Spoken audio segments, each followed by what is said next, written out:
CAD, computer-aided design. It's the cornerstone for how we design and build things. But how did it come into being? What are the historical milestones that got us to this point? And where is it going next? To find out, we're going all the way back to the beginning of time. No, we don't need to go back that far. Let's start in 1861, France. French chemist Alphonse-Louis Poitevin discovers a process involving sunlight and a substance found in gum that allows original architectural drawings to be accurately reproduced. The process creates a negative copy, where black lines turn white and blank space turns blue, leaving users with a blue print. Je l'avais esprit.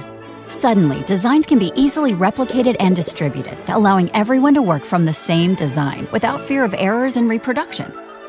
It's no small coincidence that the Second Great Industrial Revolution starts just a few years later.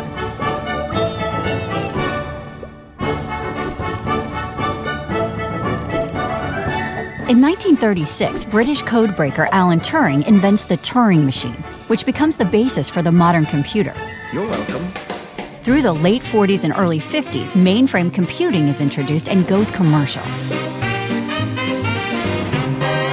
And by 1955, transistors start replacing vacuum tubes, exponentially accelerating processing speed.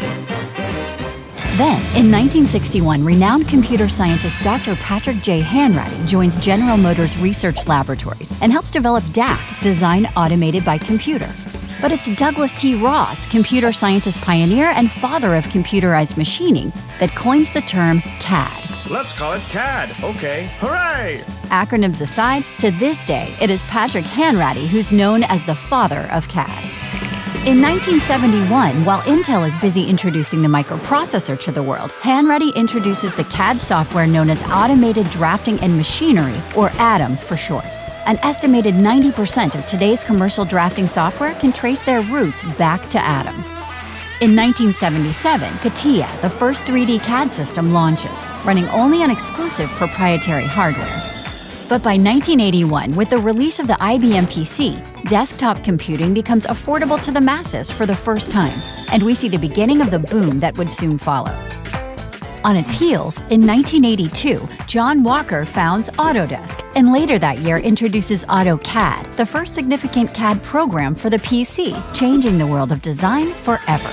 Over the next decade, huge strides are made in CAD-based software. 3D modeling is introduced, opening the door to innovative design solutions, like BIM and digital prototyping.